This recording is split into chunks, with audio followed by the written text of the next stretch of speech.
Hello and welcome to this part 5 of the rewire process. So far we've done REWI and we're coming on to the R, and then next week we'll finish off with the E. What's this rewire about? Well, it's all about those internal scripts, what we tell ourselves, because if what we're saying in here isn't actually matching what comes out of here, then there's going to be a bit of a disconnect and you won't connect well with your audience.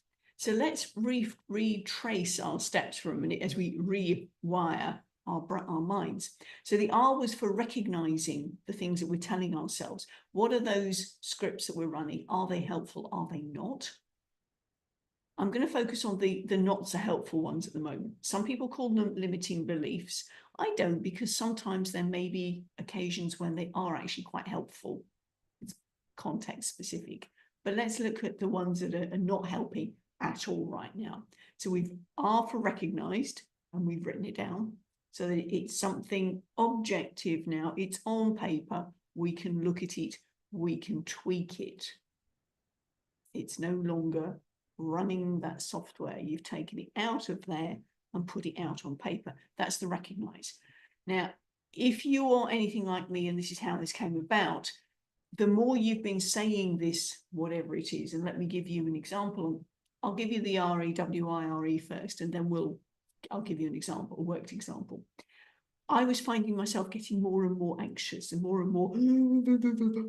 So having written it down, I was able to go, literally exhale, breathe out the stress, the anxiety that was getting attached to what I was saying to myself. Then I got on to the W, the wonder. Well, what if this isn't actually true? What if this is just something I've made up? A decision I made at some point, or something I've adopted from somebody else. And what if it's not true? What if I changed it? What would happen? You start to wonder and let go of that narrow view that you've already had and see what else could be possible. And then I got to the I of investigate and going, where did it come from? Is it even mine? Sometimes you can actually hear somebody else's voice in your head as you're saying it to yourself. Was that the voice of a teacher? Was that the voice of a parent? Was that the voice of somebody when you were very small? Or even your own voice as you'd made a decision about something, and that was the best decision you could make at that time with the information that you had? Where did it come from? Do that little investigation thing, you know, Sherlock Holmes and the magnifying glass. And then this week we're coming on to the rewrite. If we've decided that, frankly, that's not helpful, what can we say instead? Let me give you a worked example. People have been asking me, what's your biggest lesson from 2024? And apart from the rewire process, I'm telling them the art of letting go, really letting go of stuff. Now, some of you may know I'm on a bit of a journey at the moment with My Life with 20 Kilos. So let me use that as an example. The stuff thing. I had been in Perth for 10 years and I had lived in 2 houses and been slowly accumulating stuff over that 10 years, over and above the 30 odd boxes that I got from the UK to Australia with. And because I hadn't actually addressed a script that said, I need stuff around me, I need familiar cues around me, I need to feel stable, that was why I started adding to things and began to expand on my stuff. So when let's backtrack. A friend of mine said, what's keeping you in Perth? Why don't you go and live in Malaysia for a bit? And I'm going, no. I've moved to the other side of the world. I'm not going again. I need to be stable. I need to be in control, frankly. That's what it distilled down to. I needed to be in control. Well, that was a bit of a revelation that I was running that particular script, because frankly, we all know that trying to be in control just does not work. So that's where I wrote that one down. I need to have stuff around me. The distillation about the control came later. I need stuff around me. So having recognized that, I realized that the more I was accumulating, the more I was getting anxious about it. So I needed to let that go. Then it was a case of, well, okay, I wonder what would happen if I did. What would happen if I did move out? If I did go over to Kuala Lumpur in Malaysia? I'd need to let go of a lot of stuff. Well, what stuff would I need? And this is where the 20 kilos came in. If you're in the States, that's 44 pounds, because that was my weight limit on my luggage.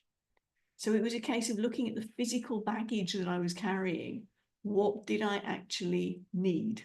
And what could I release? What could I let go of? But it didn't stop there. It was also the mental baggage that I was carrying around. All of these scripts that I'm giving you the example of the in control and the stability one, but there have been a shed load of others that have risen to the surface that I've done this rewire process with.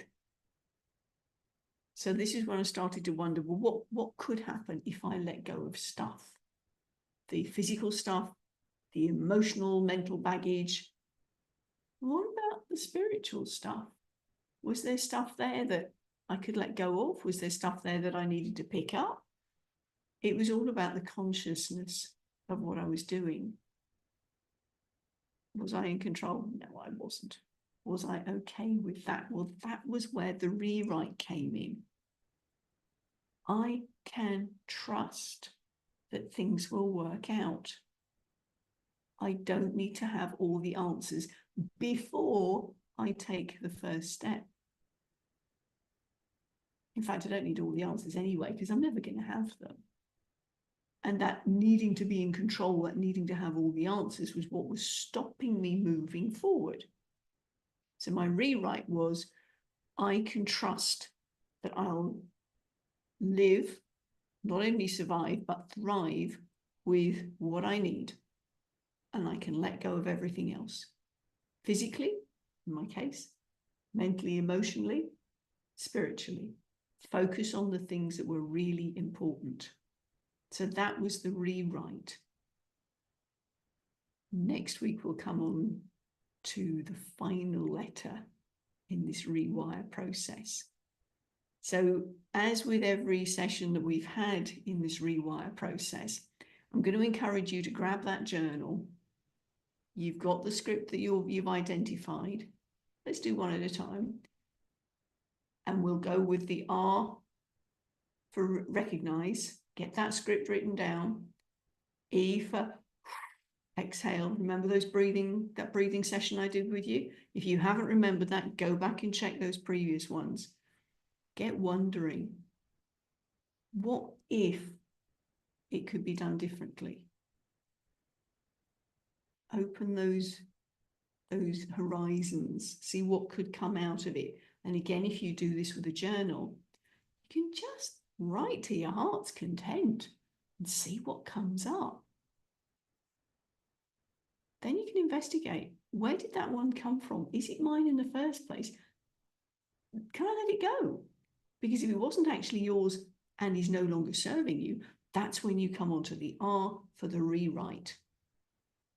So what I would suggest that you do is, having recognized your script and written it all out as to what you could wonder, go back and have another page with the old script, the one that you've recognized. Draw a line down it and put the new script on the other side, so that when that old script comes up, you can go straight to your new one, because you've got it written out there for you. You know what to say instead.